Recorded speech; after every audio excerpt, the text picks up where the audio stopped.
Abram comigo suas Bíblias em 1 Samuel, capítulo 28.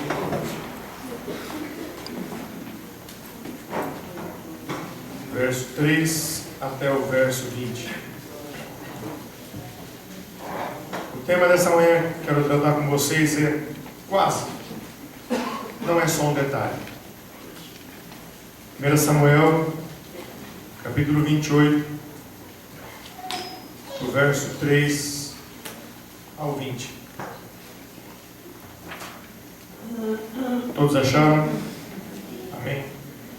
Diz assim a palavra de Deus: Samuel já havia morrido, e todo Israel o havia pranteado e sepultado em Ramá, sua cidade natal. Saul havia expulsado do país os médiuns e os que consultavam espíritos. Depois que os filisteus se reuniram, vieram e acamparam em Sunem, enquanto Saul reunia todos os israelitas e acampava em Gilboa. Quando Saul viu o acampamento filisteu, teve medo, ficou apavorado. Ele consultou o Senhor, mas este não lhe respondeu, nem por sonhos, nem por Urim, nem por profetas. Então Saul disse aos seus auxiliares: procure uma mulher que invoque espíritos, para que eu a consulte. Eles disseram: existe uma em Endor. Saul então se disfarçou, vestindo outras roupas, e foi à noite, com 2 homens, até a casa da mulher. Ele disse a ela: invoque um espírito para mim, fazendo subir aquele cujo nome eu disser. A mulher, porém, lhe disse: certamente você sabe o que Saul fez. Ele eliminou os médiuns e os que consultavam os espíritos da terra de Israel. Por que você está preparando uma armadilha contra mim, que me levará à morte? Saul jurou pelo Senhor, juro pelo nome do Senhor, que você não será punida por isso. Quem devo fazer subir? Perguntou a mulher. Ele respondeu: Samuel. Quando a mulher viu Samuel, gritou e disse a Saul: por que me enganaste? Tu mesmo és Saul. O rei lhe disse: não tenha medo, o que você está vendo? A mulher respondeu: vejo um ser que sobe do chão. Ele perguntou: qual é a aparência dele? E disse ela: um ancião, vestido manto, está subindo. Então Saul ficou sabendo que era Samuel, e inclinou-se e prostrou-se rosto em terra. Samuel perguntou a Saul: por que você me perturbou, fazendo-me subir? Respondeu Saul: estou muito angustiado. Os filisteus estão me atacando e Deus se afastou de mim. Ele já não responde nem por profetas, nem por sonhos. Por isso te chamei, para me dizer o que fazer. Disse Samuel: por que você me chamou? Já que o Senhor se afastou de você e se tornou seu inimigo? O Senhor fez o que predisse por meu intermédio. Rasgou de suas mãos o reino e o deu ao seu próximo, a Davi. Por que você não obedeceu ao Senhor, nem executou a grande ira dele contra os amalequitas? Ele lhe faz isto hoje. O Senhor entregará você e o povo de Israel nas mãos dos filisteus. E amanhã você e seus filhos estarão comigo. O Senhor também entregará o exército de Israel nas mãos dos filisteus. Na mesma hora Saul caiu, estendido no chão, aterrorizado pelas palavras de Samuel. Suas forças se esgotaram, pois ele tinha passado todo aquele dia e toda aquela noite sem comer. Até aqui, vamos orar mais uma vez. Paizinho querido, em nome do Senhor Jesus, nós lemos, ó Pai, a Tua palavra, Senhor. Deus, que esta palavra, Deus, venha causar vida em nossa vida. Que esta palavra, Deus, não volte para o Senhor vazia, Senhor, mas ela faça aquilo que lhe apraz. Querido Espírito Santo de Deus, que o Senhor fale, Deus, a Tua maneira, a cada coração aqui nesta manhã. E que ninguém, Deus, saia daqui como chegou, mas saia renovado e transformado pelo Teu poder, Pai. No nome do Senhor Jesus, Pai. Amém, Senhor. Quase não é só um detalhe. Já ouviram essa expressão? Aquele homem quase conseguiu. Nossa, mas ele quase foi. Ele quase entendeu. Ele quase chegou. Quase ele pulou. Imagina um alpinista que tem que pular 5 metros, ele pula 4,80 metros. Ele quase pulou. Quer dizer que ele morreu. Ele não conseguiu. Se ele quase, ele então não conseguiu. Então, o texto aqui nos fala de um jovem que tinha quase tudo para dar certo. Saul era este moço. Tinha quase tudo para ter uma carreira vitoriosa, quase tudo para ter um reinado espetacular. Ele quase foi o melhor rei de Israel. Ele quase teve uma vida feliz. Ele quase teve uma carreira vitoriosa. Quase tudo lhe era favorável. Alguns aspectos em relação a Saul. 1 Samuel 9:2 diz que quando Saul foi ser ungido, chamado, a aparência dele diz que ele era jovem e ele era o mais belo entre os filhos de Israel. Olha só, o homem tinha juventude, tinha beleza. Isso quer dizer que ele tinha saúde, vigor, força, disposição. Em 1 Samuel 10:23 diz que no meio do povo, os mais altos só chegavam aos seus ombros. Ele era alto, era forte, tinha uma excelente apresentação física. Ele era vistoso. Qualquer mulher diria: este homem é o cara para casar, é este aí. 1 Samuel 9:1 também diz que o seu pai era um homem rico e influente. Ou seja, significa que Saul também tinha uma estabilidade financeira. Um jovem que mesmo antes de ser rei, já tinha um futuro promissor. E depois então que se tornou rei, deixa de ser uma promessa e se torna uma realidade. Então ele tinha duas características que qualquer pessoa aprecia: beleza e riqueza. As duas estavam com ele. E mais, 1 Samuel 9:17 diz que Saul foi escolhido por Deus para ser o rei de Israel. O que isso quer dizer? Antes mesmo de Israel escolher, Deus então já tinha escolhido Saul. Antes de Israel fazer a escolha, Deus já havia feito. Ele desfrutou do mais alto privilégio que alguém pode desfrutar: ser a resposta de Deus para alguém. Ele não foi eleito pela terra, foi eleito pelo céu. Ele estava no coração de Deus antes de estar no coração do povo. Antes de ser aclamado pelo povo, ele foi aclamado por Deus. Ele não queria ser rei, mas Deus o escolheu para isso. Olha o caráter deste homem. Embora tenha sido escolhido por Deus, ele não se achou digno dessa escolha. Quando Samuel revela a ele o plano de Deus, o plano que Deus tinha para ele, ele disse: longe disso, se gloriar daquela honra. Ele não buscou ali holofotes. E veja o que ele disse, 1 Samuel 9:21. Acaso não sou eu Benjamim, da menor das tribos de Israel? E não é o meu clã o mais significante de todos os clãs da tribo de Benjamim? Ele era humilde. Ele reconhecia a sua origem humilde. Ele não se achava digno de ser o rei de Israel. Para ter uma ideia da humildade deste homem, diz que no dia da sua coroação, ele não foi encontrado. A festa estava pronta, as 12 tribos de Israel estavam reunidas para aclamar o rei, mas o texto diz, 1 Samuel 10:22, que tiveram que consultar a Deus ali, para que Deus lhe revelasse onde é que ele estava. E Deus falou: olha, ele está escondido aqui na bagagem. Ele está aqui, ó. Estava escondido no meio da bagagem. Reconhecia a sua humildade, sabia quem ele era. E olha só como é o seu relacionamento com Deus.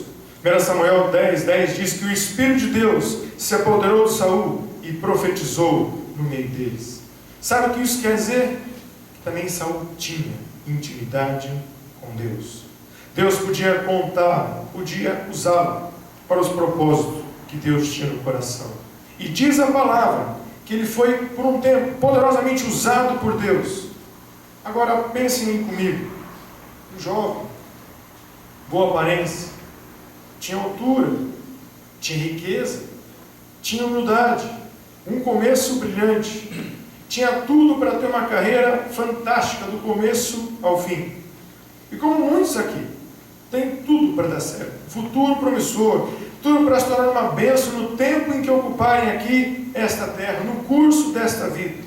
Apesar de ter tudo isso, de ter condições para ser um vencedor como todos aqui, de ter começado bem, ele terminou mal. Ele quase conseguiu. Se ele quase conseguiu, é porque ele não conseguiu. Nós temos essa mania de usar o quase, a expressão de, nossa, chegou perto, mas não adianta chegar perto. Ou você atinge, ou você chega, ou você não chega. Saul conseguiu aqui frustrar os planos mais elevados de Deus para a sua vida. Saul não foi derrotado pelos seus inimigos.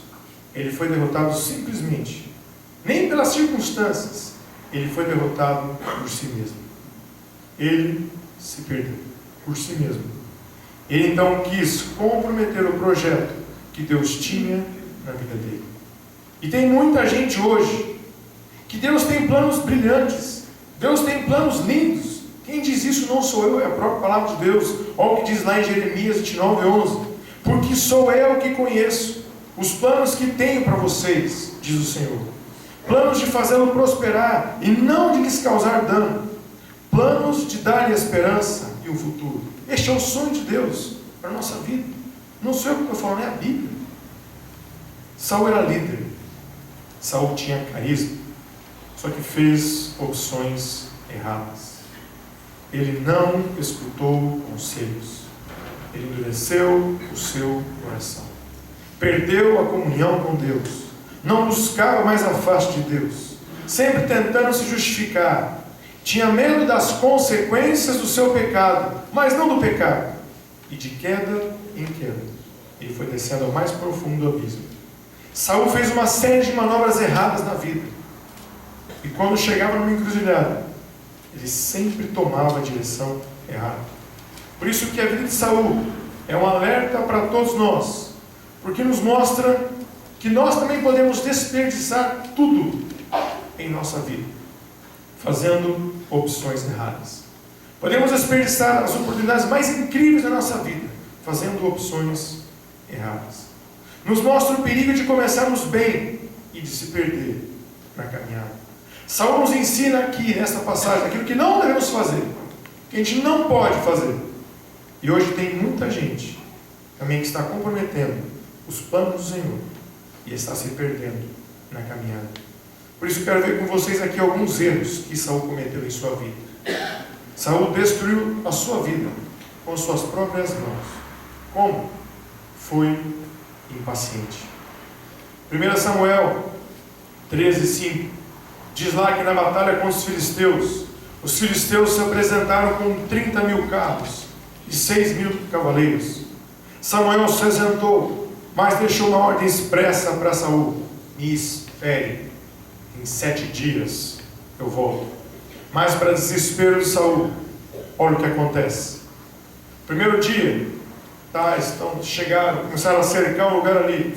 Começou a haver aquela tensão, aquela preocupação, o inimigo cercando, o inimigo chegando. Todos ali ficaram nervosos. Os capitães das tropas vinham dizer: ó, Saul, a moral dos soldados está baixa. Saul, fazer alguma coisa. Segundo dia, soldados começando a ficar nervosos, os filisteus cercando, Saul preocupado. Terceiro dia, os homens de Israel começam agora a procurar cavernas para se esconder. Quarto dia, quinto dia, o inimigo mais perto, a tensão toma conta de um arraial. Sexto dia, alguns homens haviam já voltado para casa, deixaram o exército, abandonaram Saul de medo. Sétimo dia, e aí Saul, não vai fazer nada? O soldado está chegando, o inimigo está ali, Saul, e aí? E aí Saul pergunta: cadê Samuel? Samuel, por que você não vem logo? Por que você não vem? Ao raiar do dia, muitos soldados já tinham ido embora. Saul então pensou: eu tenho que fazer alguma coisa. Eu preciso fazer alguma coisa. Eu preciso da bênção do Senhor, mas eu não aguento mais esperar. Eu sei que Ele é o sacerdote. Eu sei que é Ele que invoca a bênção, mas eu não vou esperar por Ele.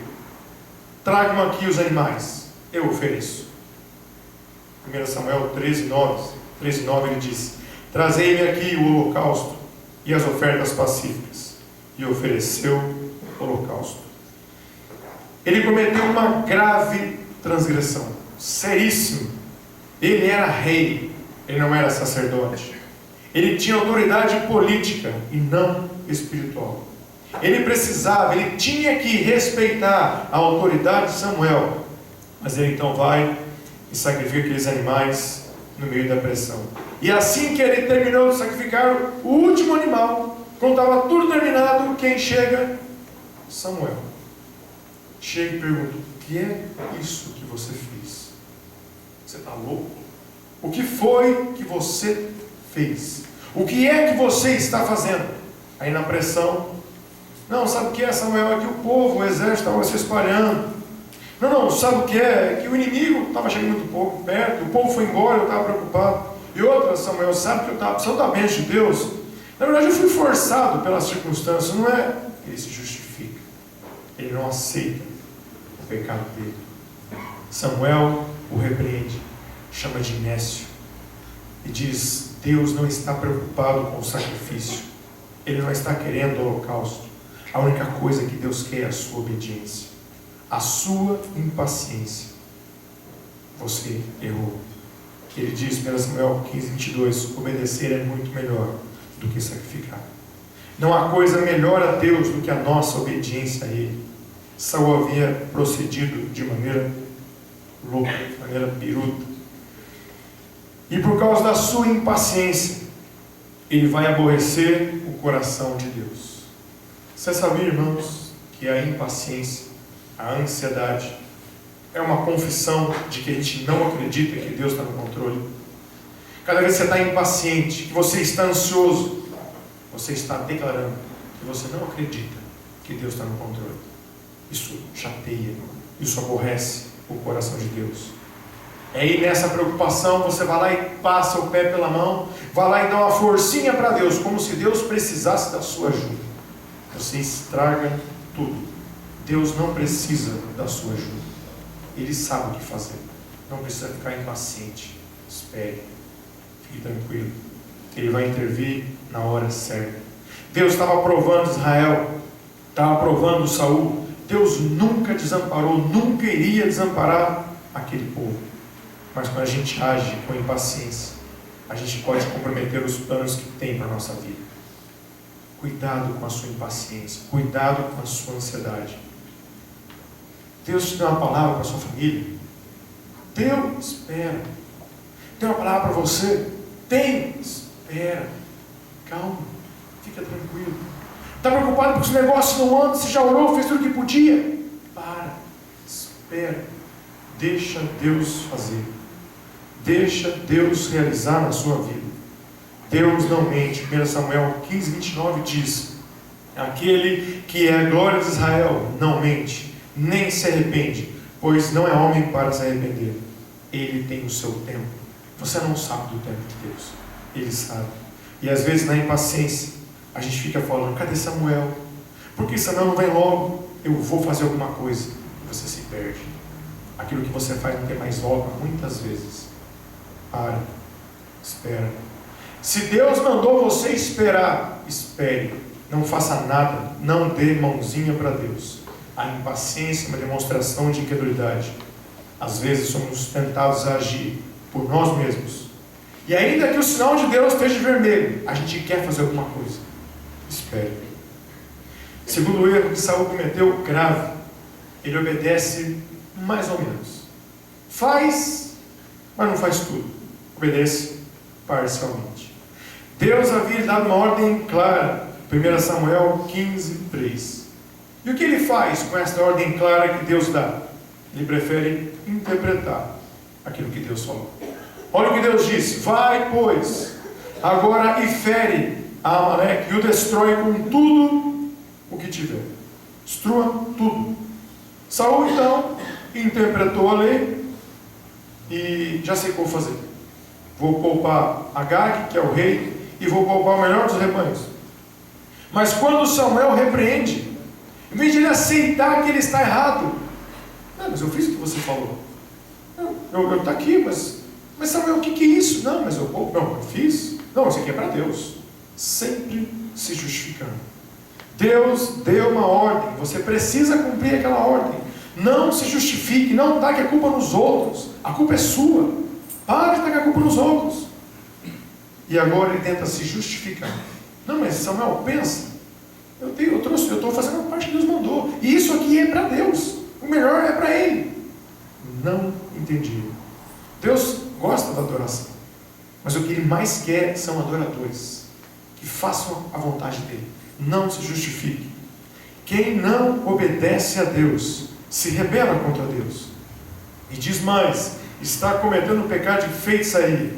1 Samuel 15, 23 diz que a rebelião é como o pecado da feitiçaria. Ele quase obedece. Deus não quer teu sacrifício. Deus não quer isso. Quer a sua obediência total. Disse Saul, a sua rebelião é como um pecado de feitiçaria. E a sua obstinação, Saul, é como idolatria. Pare com isso.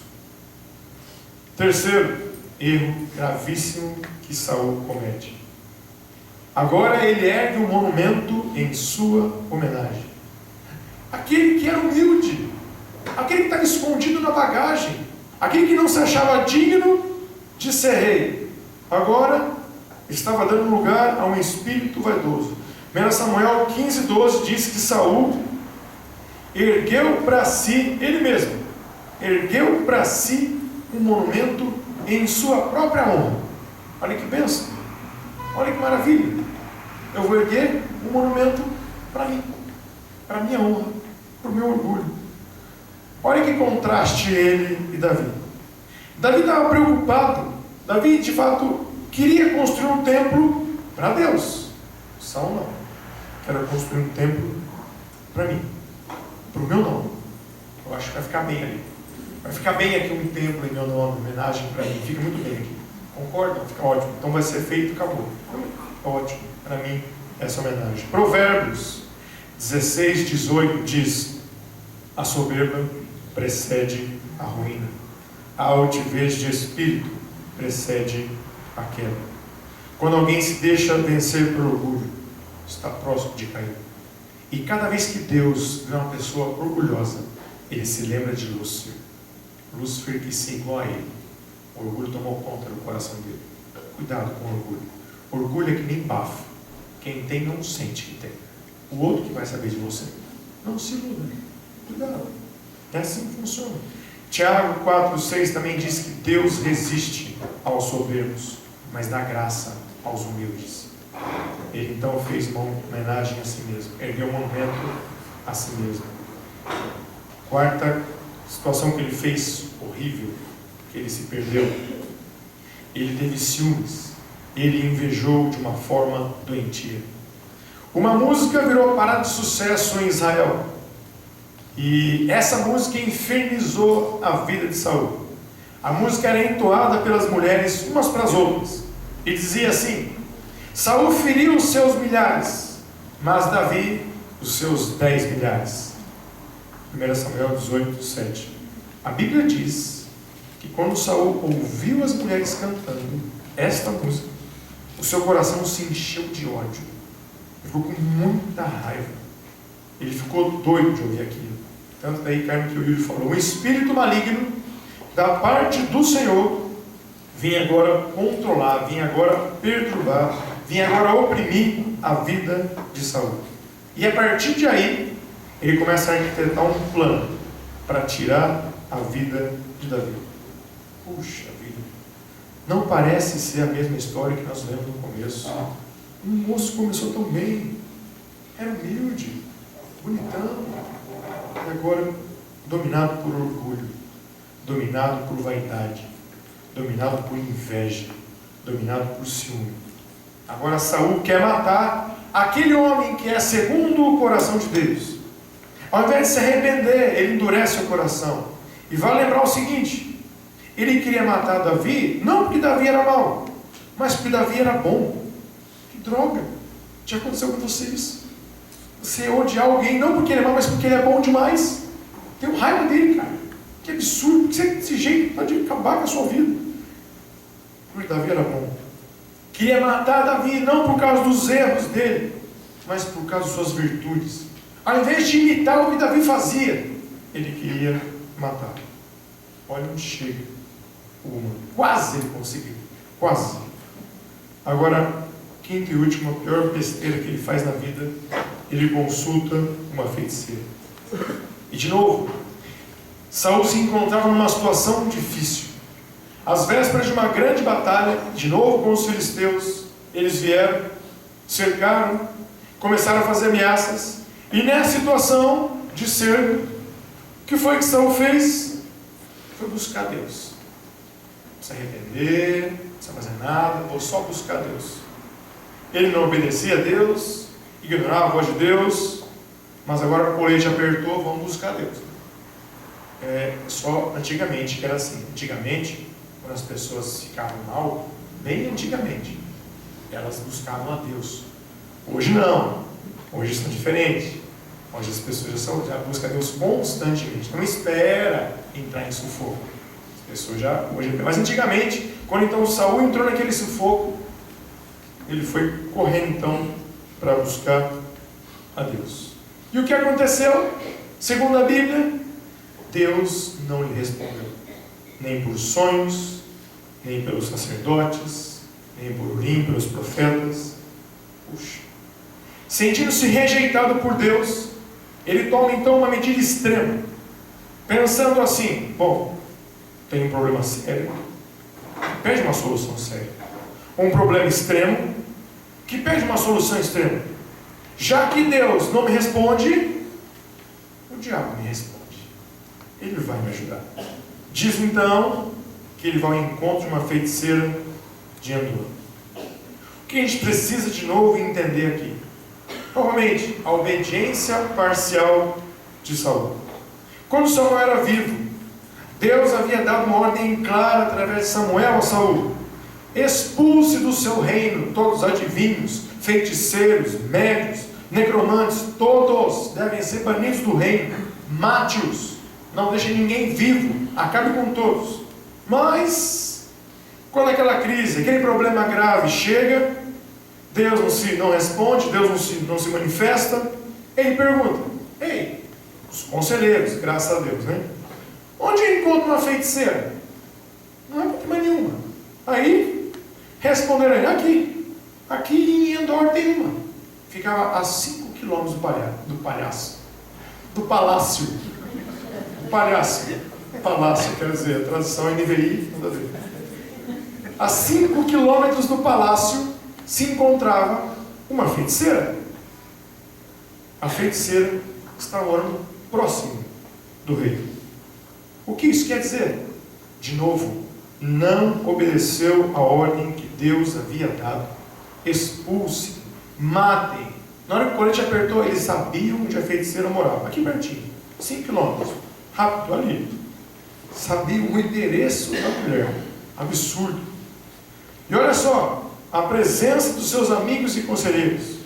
Eu não sei quem faz parte do seu ciclo de amizade, mas cuidado com suas amizades. Na hora do perigo, na hora do sufoco, elas te jogam no buraco. Fica tranquilo. Olha aqui. Quando Saul falou: aonde tem?